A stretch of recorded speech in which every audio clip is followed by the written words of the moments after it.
민수기 14장 10절부터 25절까지의 말씀입니다. 한 절씩 교독하겠습니다. 제가 먼저 10절 읽습니다. 온 회중이 그들을 돌로 치려 하는데 그때에 여호와의 영광이 회막에서 이스라엘 모든 자손에게 나타나시니라. 여호와께서 모세에게 이르시되 이 백성이 오늘까지 나를 멸시하겠느냐? 내가 그들 중에 많은 이적을 행하였으나 오늘까지 나를 믿지 않겠느냐? 내가 전염병으로 그들을 쳐서 멸하고 내게 그들보다 크고 강한 나라를 이루게 하리라. 모세가 여호와께 여짜오되 애굽인 중에서 주의 능력으로 이 백성을 인도하려 내시며 그리하시면 그들이 듣고 이 땅 거주민에게 전하리이다. 주 여호와께서 이 백성 중에 계심을 그들도 들었으니 곧 주 여호와께서 대면하여 보이시며 주의 구름이 그들 위에 섰으며 주께서 낮에는 구름 기둥 가운데에서 밤에는 불 기둥 가운데에서 그들 앞에 행하시는 것이니이다. 이제 주께서 이 백성을 하나같이 지키시면 주의 명성을 들은 여러 나라가 말하여 이르기를 여호와가 이 백성에게 주기로 맹세한 땅에 인도할 능력이 없었으므로 광야에서 죽였다 하리이다. 이제 고아오나니 이미 말씀하신 대로 주의 큰 권능을 나타내소서. 이르시기를 여호와는 노하기를 더디하시고 인자가 많아 죄악과 허물을 사하시나 형벌받을 자는 결단코 사하지 아니하시고 아버지의 죄악을 자식에게 갚아 3, 4대까지 이르게 하리라 하셨나이다. 고아오나니 주의 인자의 광대하신 자라 이 백성의 죄악을 사하시되 애굽에서부터 지금까지 이 백성을 사하신 것 같이 사하시옵소서. 여호와께서 이르시되 내가 내 말대로 사하노라.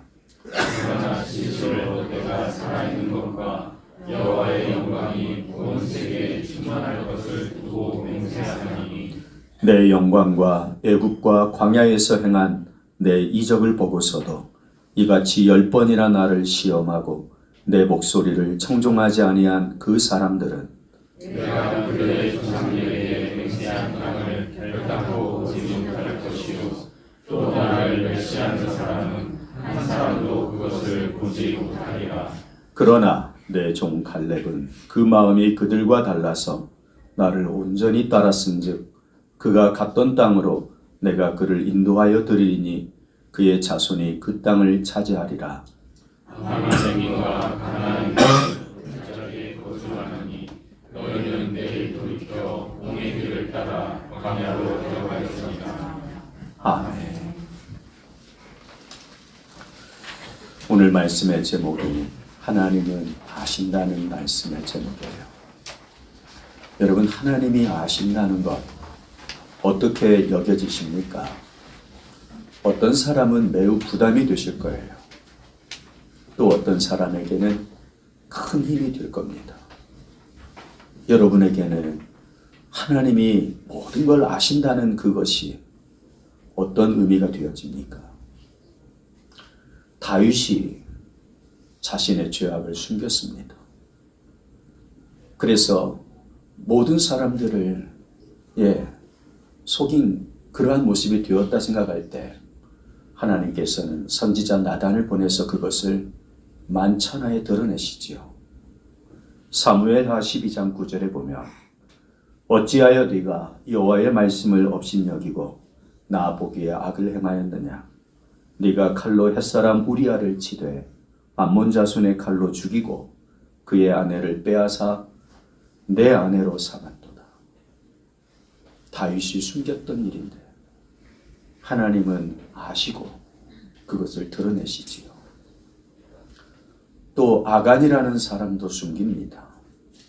그것도 하나님께서 드러내십니다. 여호수아 7장 20절에서 21절 교재를 보시면서 함께 읽어보실까요? 아간이 여호수아에게 대답하여 이르되 참으로 나는 이스라엘의 하나님 여호와께 범죄하여 이러이러하게 행하였나이다. 내가 노력한 물건 중에 시나이 산의 아름다운 외투 한 벌과 은 200세겔과 그 무게가 50세겔 되는 금덩이 하나를 보고 탐내어 가졌나이다.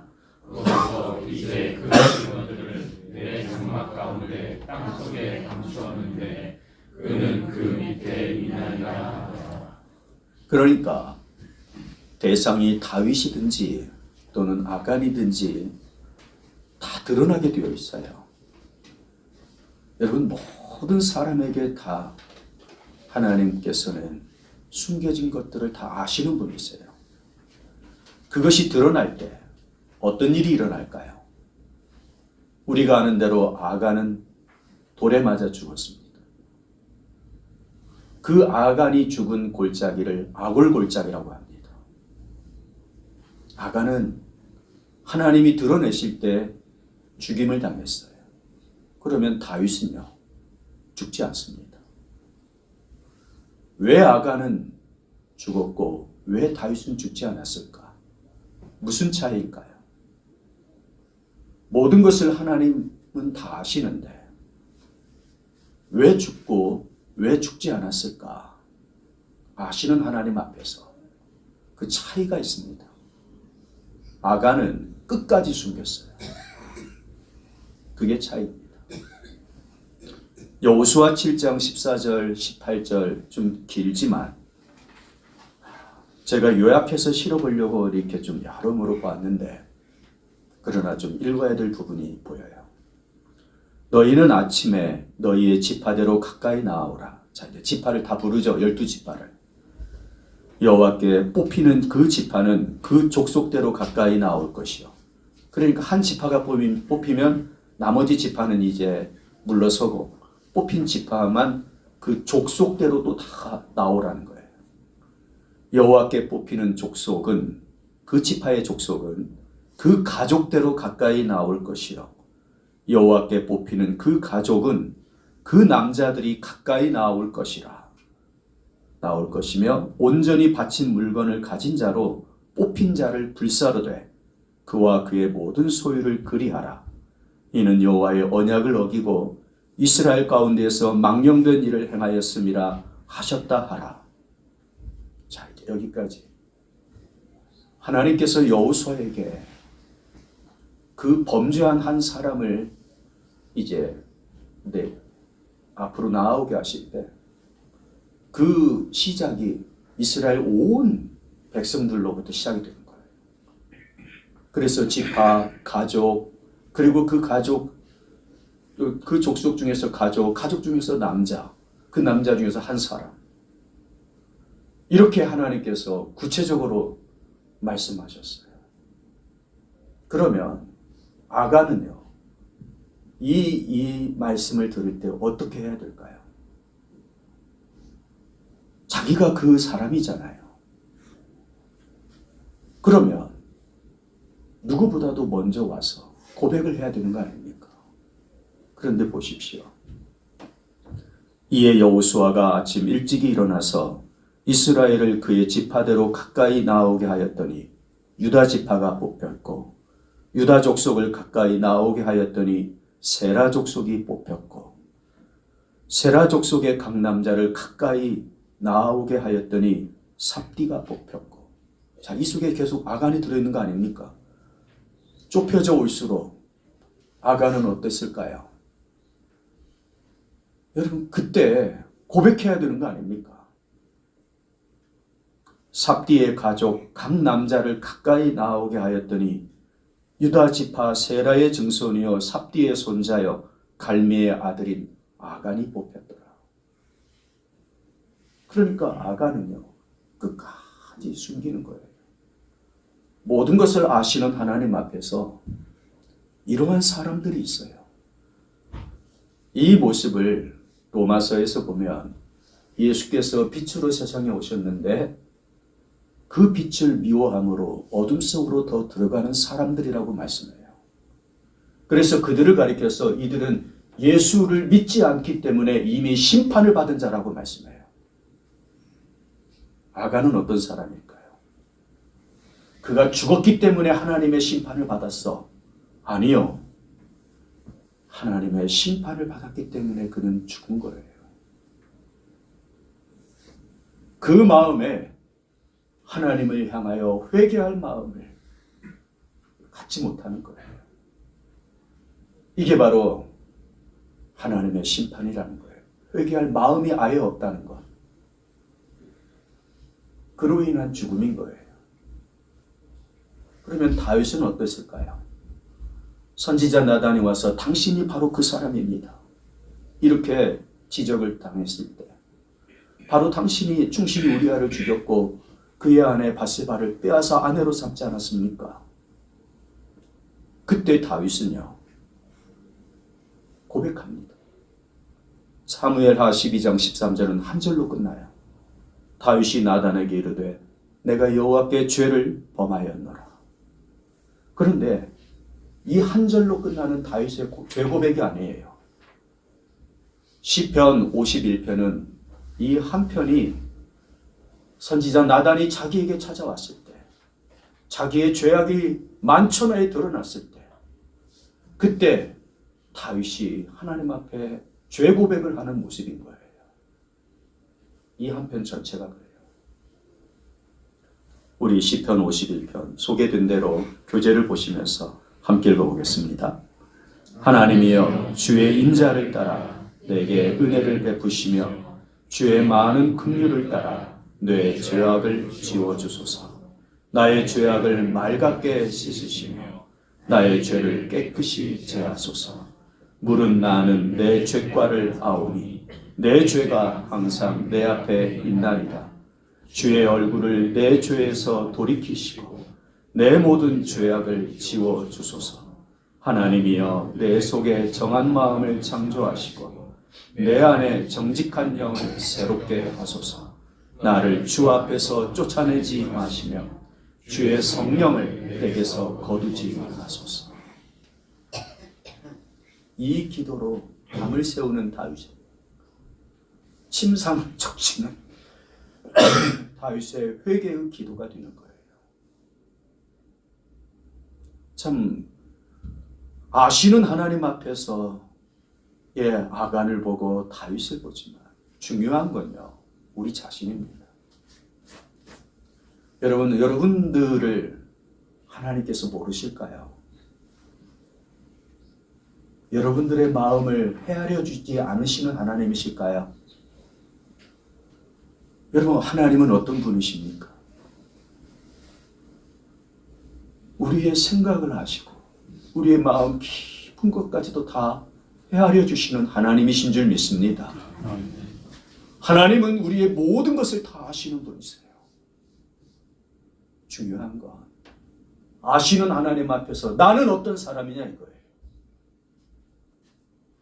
그 하나님 앞에서 나의 모습을 여전히 숨기고 있지는 않은지, 내 죄악을, 하나님의 말씀대로 살지 못함을, 하나님의 뜻대로 순종하지 않고 있음을 고백하지 못하고 있는 그러한 모습은 아닌지. 여러분, 우리는 그래서 가슴을 치면서 기도할 수 있어야 합니다. 세리처럼요.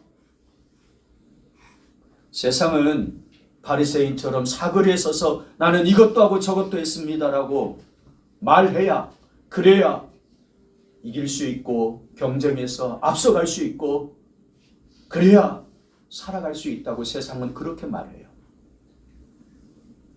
단점은 숨기고 장점을 드러내라는 거죠. 그런데요, 하나님께서는 오히려 우리의 이 연약함을 드러낼 것을, 우리의 이 부족함을 내 입으로 말하게 하실 것을 원하신다는 거죠. 오늘 우리가 읽은 이 민수기 보면 이스라엘 백성들이 여호수아와 갈렙을 알아주지 않습니다.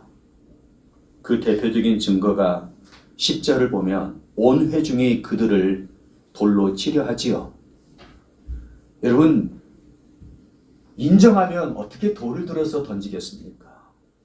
높은 자리로 앉으소서. 이렇게 말해야겠지요. 12정탐꾼이 돌아왔고 그 12정탐꾼 안에서 이 두 사람 된 여호수아와 갈렙을 향하여 돌을 들어 치려 하는 이스라엘 백성들이에요. 마음에 안 들어요. 듣고 싶은 이야기를 들려주지 않는 거지요. 그래서 이들을 향해서 돌을 들어 치려 합니다. 인정받지 못하는, 사람들에게 인정받지 못하는, 세상 속에서 인정받지 못하는 여호수아이고 갈렙입니다. 그런데 하나님께서 이 두 사람을 인정해 주십니다. 알아주시는 거죠. 민수기 14장 40절 우리 같이 읽어보시겠습니다. 여분네의 아들 갈렙과 눈의 아들 여호수아 외에는 내가 맹세하여 너희에게 살게 하리라 한 땅에 결단코 들어가지 못하리라. 하나님께서 알아주시는 거예요. 자, 그러면 여러분 생각해 보십시오. 세상이 알아주는 것과 하나님이 알아주시는 것, 어떤 모습으로 살기를 원하십니까? 여호수아와 갈렙은 이 둘 사이에서 하나님이 알아주시는 삶을 택한 거예요. 그랬더니 세상으로부터 돌을 맞는 거예요. 자, 우리라면, 여러분들이라면, 나라면 어떻게 해야 할까? 여러분, 돌을 맞을 것인가? 아니면 하나님의 알아주심을 따를 것인가? 이게 우리가 선택해야 되는 모습이거든요. 여러분, 신앙이라고 하는 것은 세상과 벗된 모습으로 나아가는 게 아닙니다. 하나님과 벗된 모습으로 가는 거지요. 그러면 무조건 세상에서 배척받는 게 신앙의 삶인가요? 그렇지 않습니다. 하나님은 하나님께서 알아주실 때 세상에서 놀랍게 여기게 하시며 하나님의 영광을 드러낼 자로 세우신 까닭에 그를 높여주실 수밖에 없는, 세상이 그를 높일 수밖에 없는 모습이 되거든요. 다만 그 과정이 사망의 음침한 골짜기 같을 뿐이에요. 신앙의 선택을 하고 결정하는 것이, 그 결과는 푸른 풀밭으로 쉴 만한 물가인데 그 과정이 아픈 거예요. 여러분, 여기에서 이제 신앙의 모습을 결정하는 거예요. 모든 것이 다 잘 되겠지. 여러분, 그럴까요? 그러면 왜 광야길을 걷게 하실까요, 하나님께서?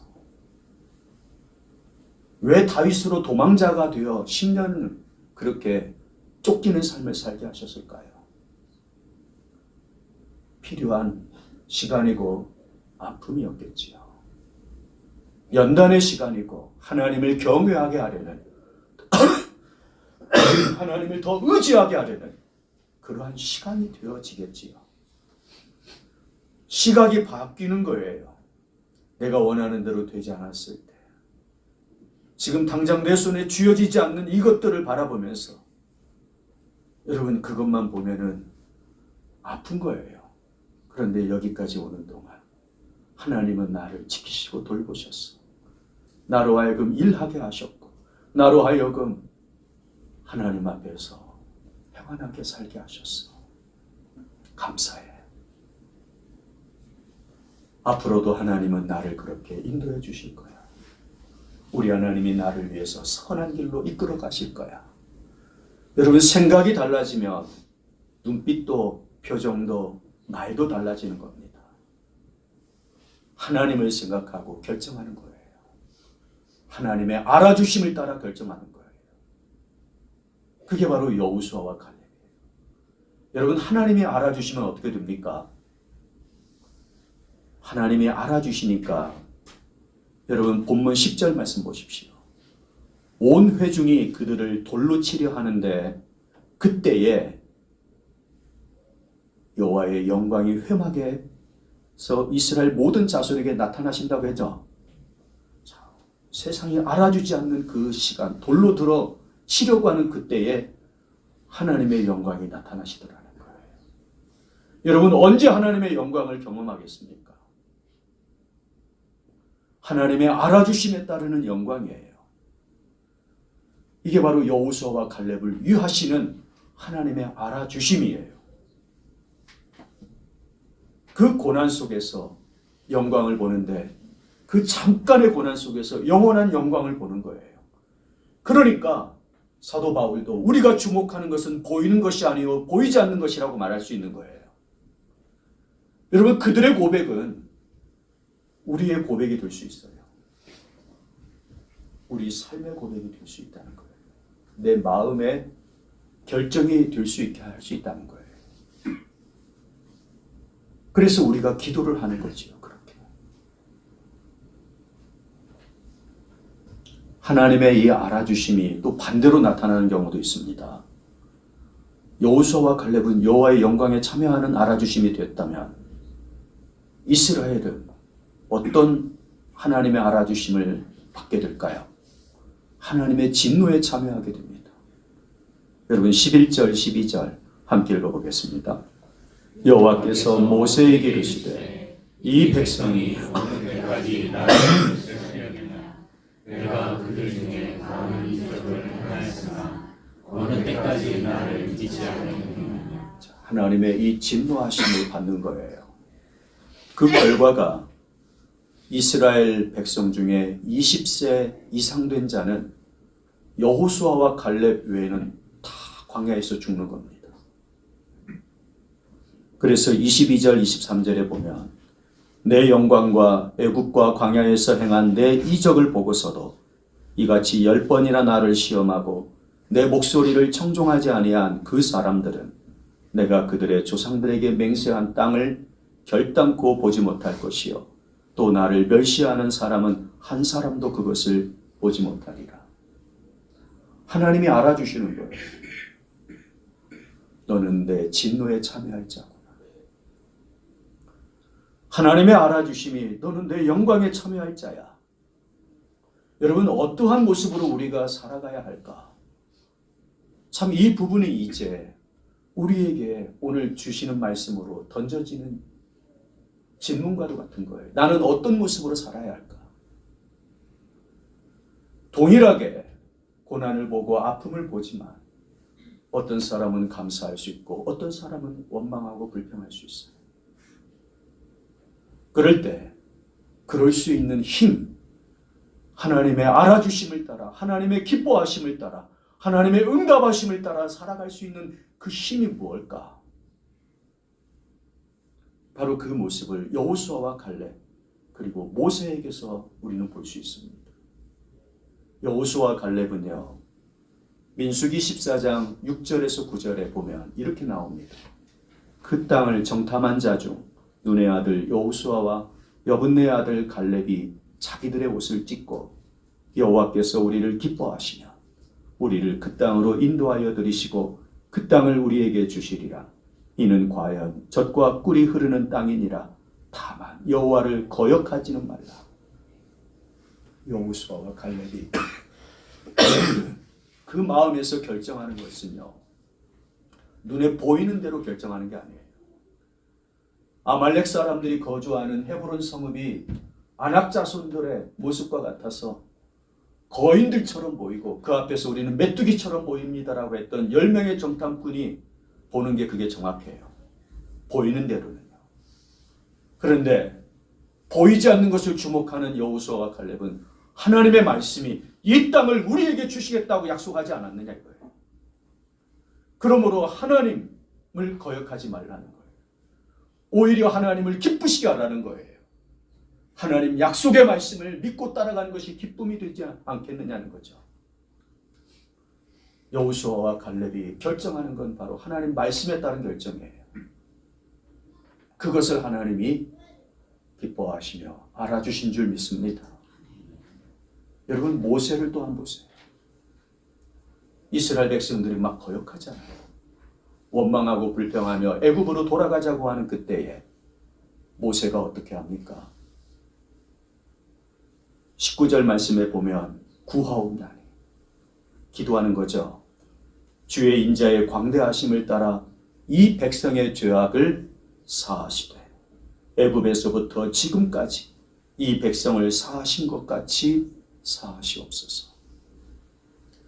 지금 이 상황은 어떤 상황이냐면 하나님께서 이스라엘 백성들이 10번이나 나를 거역하고 있으니 내 이름을 멸시하는 저들을 다 쓸어버리겠고 내가 모세 너를 통해서 새로운 민족을 일으키리라. 이렇게 말씀하셨을 때 모세는 납작 엎드리는 거예요. 그리고 기도하는 겁니다. 하나님, 이 백성을 사하시옵소서.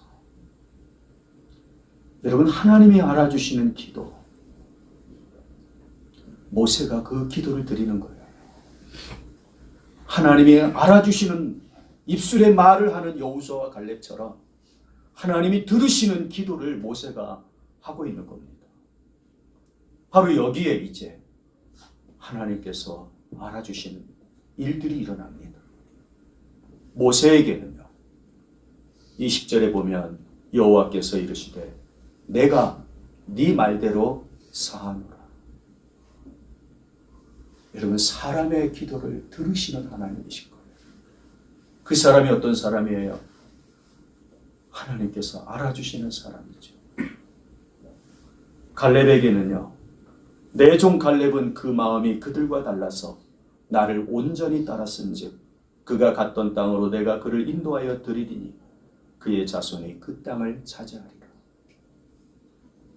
사람들이 두려워서 거인이라고 그 앞에서 메뚜기와 같다고 했던 성읍, 헤브론 성읍을 바로 이 갈렙에게, 그 자손에게 주시는 거예요.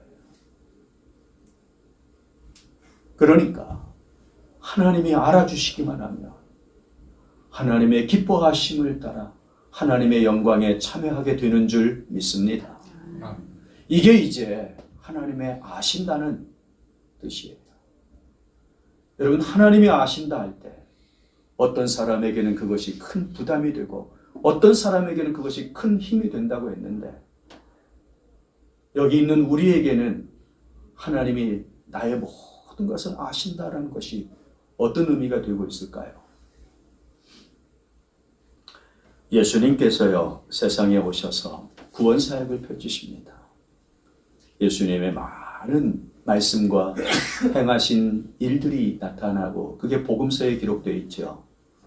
그 모든 사역을 두 가지로 표현하면 하나는 기도이고 하나는 사역이라고 할 수 있어요. 그러면 많은 기도를 새벽 미명마다 예수님 또는 밤을 새워가며 기도하신 모습이 성경에 기록되는데, 예수님의 그 많은 기도 중에 대표되는 기도가 뭘까? 예수님의 그 많은 사역 중에 대표되는 사역이 뭘까? 제가 곰곰이 생각을 해보았습니다. 그래서 이제 제가 좀 교재에다가 기록한 부분이 있어요. 요한복음 17장 1절이 예수님의 기도의 대표적인 모습이 아닐까. 함께 읽어보시겠습니다. 예수께서 이 말씀을 하시고 눈을 들어 하늘을 우러러 이르시되 아버지여, 때가 이르렀사오니 아들을 영화롭게 하사 아들로 아버지를 영화롭게 하게 하옵소서. 예수님의 사역은 내가 이것도 알고 있고 내가 저것도 할 수 있어, 그러한 바탕을 가지고 하나님께 기도하시는 게 아니에요.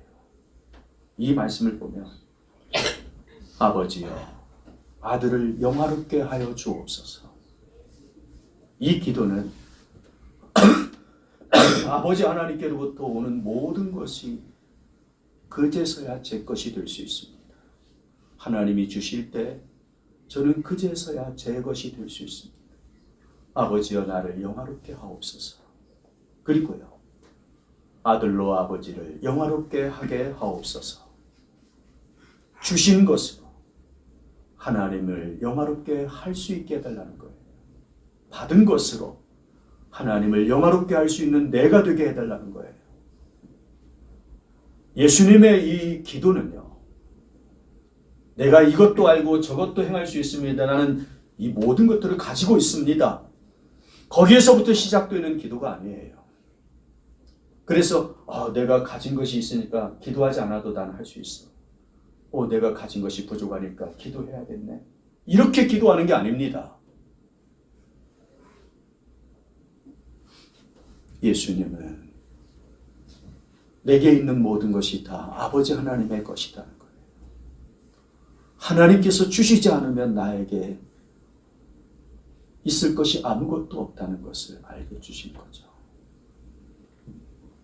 예수님의 기도는 하나님이 나를 영화롭게 해주셔야 내가 하나님을 영화롭게 할 수 있습니다 라는 기도인 거예요. 그리고 사역은요, 나사로를 살릴 때에 무덤 앞에서 예수님께서 하신 말씀에 나타나요. 요한복음 11장 42절 같이 읽어봅니다. 항상 내 말을 들으시는 줄을 내가 알았나이다. 그러나 이 말씀하옵는 것은 둘러선 무리를 위함이니 곧 아버지께서 나를 보내신 것을 그들로 믿게 하려 함이니. 여러분, 항상 내 말을 들으시는 줄 내가 압니다. 여러분, 이렇게 말할 수 있습니까?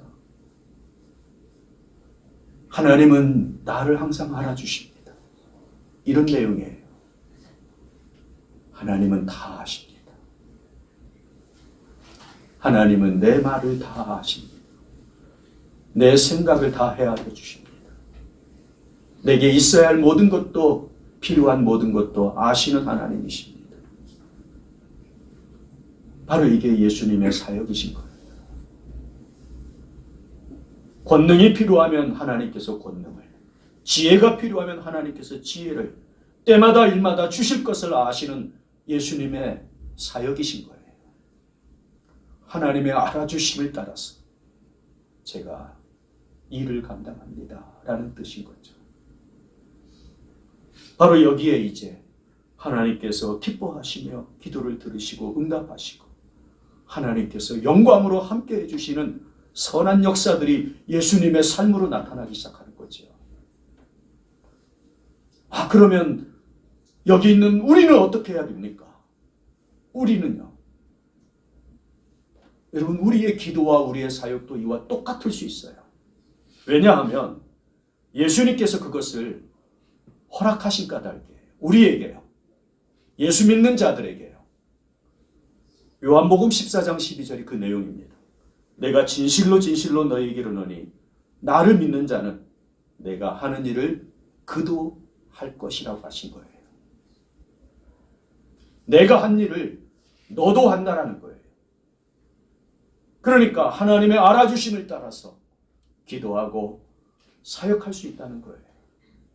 내가 뭘 갖춰야, 내가 뭐가 준비되어야가 아니라 예수님의 허락하심을 따라서 우리가 기도할 수 있고 일할 수 있다는 거예요. 여러분, 이미 우리는 하나님이 알아주신 사람들이에요. 그 증거가 뭡니까? 예수님을 믿어 하나님 백성이 되어 있다는 거죠. 창세전부터 우리를 알아주신 하나님이에요. 그래서 예정하심으로 때가 되어 우리를 불러 주의 백성 삼으신 줄 믿습니다. 이게 하나님의 알아주심이거든요. 우리가 무엇이라고 하나님이 알아주실까요? 알아주실만 해서 알아주십니까?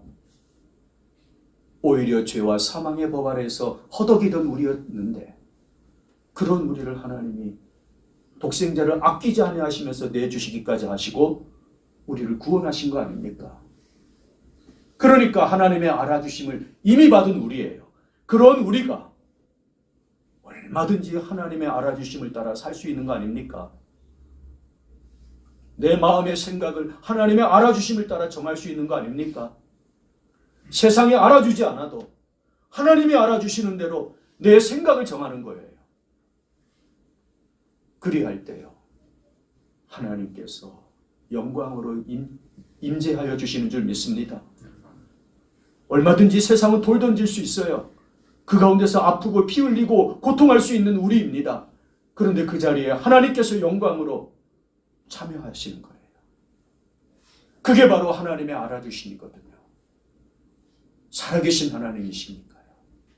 보시고 들으시고 아시니까요. 오늘 여기 있는 저와 여러분, 하나님의 알아주심을 따라 꼭 살아야 될 줄 믿습니다. 하나님의 알아주심. 그래, 하나님이 내 모든 걸 아십니다. 하나님의 아심을 따라 제가 말하고 제 마음의 생각도 결정하겠습니다. 하나님이 나를 아시니 세상이 나를 몰라주어도 오직 하나님의 아심을 따라 제가 살겠습니다. 이렇게 여러분들의 삶을, 여러분들의 마음을 결정하고 세워가시기를 주의 이름으로 축복합니다. 아멘. 같이 하나님께 기도하시겠습니다.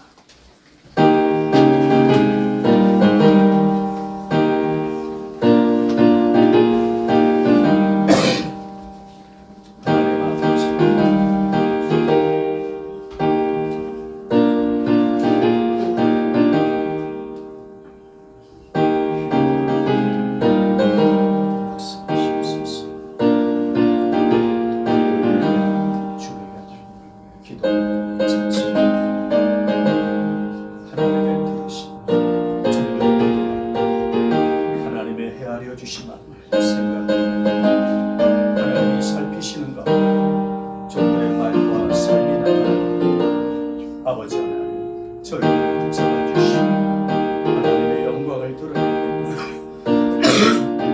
하시옵소서. 주여, 성령으로 이끌어 주시옵소서. 우리 하나님 영광을 큰 역사가 이루어 주시옵소서. 아버지 하나님, 감사합니다. 세상이 몰라서 때로는 원통하기도 했고 사람들이 알아주지 않아서 원망도 되었고 불평도 되었나이다. 이것이 우리들의 마음속이었는데 하나님이 아신다고 하시니, 하나님께서 알아주시는 삶이 있다고 하시니 위로가 되고 안심이 되고 기쁨이 됩니다. 저희들이 기도할 마음이 생깁니다. 저희들이 말씀을 따라 말할 수 있는 힘이 있습니다. 하나님이 알아주시면 되겠습니다. 하나님이 기뻐하시면 되겠나이다. 우리의 가정을, 삶을 하나님께서 알아주시는 대로 종들이 세워가겠나이다. 주여, 주님의 선하신 역사, 그 선한 뜻대로 저희들을 주장하시고 사용하여 주시옵소서. 예수님의 이름으로 기도하옵나이다. 아멘. 251장